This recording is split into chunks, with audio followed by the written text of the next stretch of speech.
tonight. You have the skills to survive if your airplane crash lands on water. There are techniques that will help you, and we'll show you some of them. Tonight on Global News at 6. A float plane that crashed and sank in the waters of Burrard Inlet last week was brought back to the surface today. The Twin Otter, operated by West Coast Air, crashed into Burrard Inlet shortly after takeoff. One of the aircraft's engines caught fire, forcing it into the water with 15 passengers and 2 crew members on board. A sea bus was quickly on the scene and helped out in the rescue effort. The wreckage is now being analyzed by the Transportation Safety Board. That plane crash reminds us all of that danger of flying over open water. Thanks to the quick work of the rescuers, the passengers barely got wet. They were very lucky, as drowning kills more small plane passengers than crashing actually does. Tonight, David Kincaid learns to survive when the plane you're in is forced down in the water.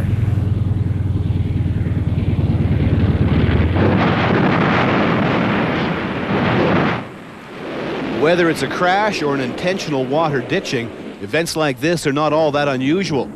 And even though the passengers may survive the crash, they frequently drown before they can get out of the aircraft. Once a day, there's an aircraft that ditches down the continental USA.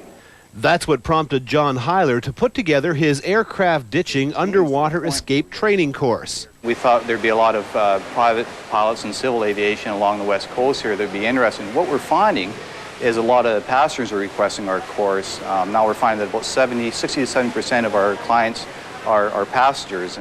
That was pretty much the makeup of our course. 1 pilot, 1 Coast Guard volunteer, and the rest were people whose jobs put them in small planes or helicopters flying the BC coast all the time. The classroom provided some basic but valuable information. You put the seatbelt on, and what will happen is this loose end wants to flop over top of the buckle. Now, when we go out, we're trying to get out of this thing, we're starting to panic. What do? We reach for the buckle. Of course, the more we reach for it, the more we're pulling over it. We're never going to get that buckle undone. That's why when you get into a particular belt like that, or any loose belt, make sure you tuck them in, because you want to make sure that they're clear. But it was the afternoon session we were all looking forward to. Once the entire class was in the pool, fully clothed, we practiced righting the life raft. Then we took a shot at loading an injured passenger into the raft, and we quickly realized that there is barely enough room for 6 men in a 6-man life raft.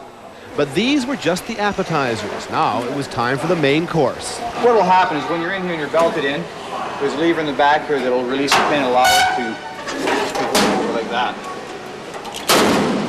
You lock in that position, and then you go through your drill of getting out.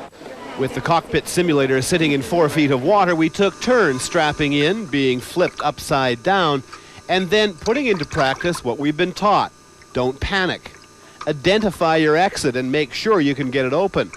Grab hold of a reference point, and then release your seatbelt and pull yourself out. Sounds easy enough, but even in just 4 feet of 82-degree water, this was an unnerving experience.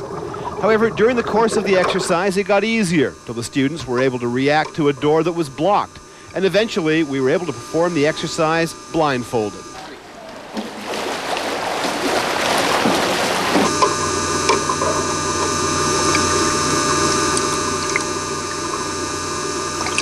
Would this training be enough to save your life in a genuine emergency? Quite possibly.